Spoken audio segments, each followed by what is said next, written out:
Photography has been a staple in human life for a while now. That's why I'm going to share with you 3 genres of photography that I think are pretty neat.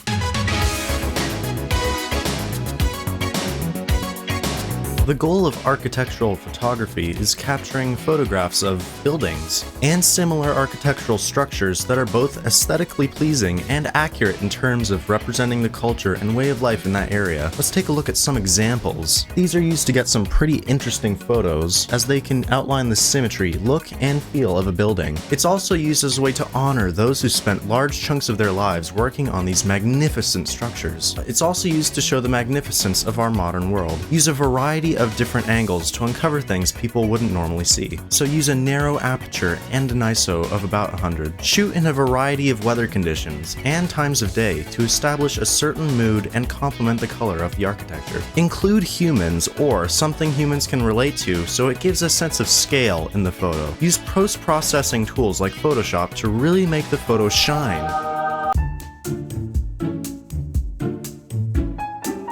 Portrait photography is a very well-known style of photography. It's all about trying to capture the personality, identity, soul, and emotions of a person by utilizing the background, atmosphere, poses, lighting, and facial emotions. A portrait photograph may be artistic or clinical, often used to highlight your average Joe as he does his best to make ends meet. And we mostly use portraits to highlight people of historical significance, people like Einstein, to show more detail about their facial structure and to give us a better understanding of their everyday life. It's also heavily used to show how flawed our society really is by showing people struggling in everyday life. When it comes to drugs, alcohol, or in this case smoking, for portraits you need to pick the perfect background, keep it plain and simple, or just blur it with a large lens opening. Prepare the subject for shooting with certain poses and expressions to display the photo's mood. Ensure the subject will be well lit and in focus thanks to our low aperture. Make sure you're holding the camera sideways, as this is what makes this genre stand out as the photo tries to mimic human proportions. Our final genre for today is time exposure.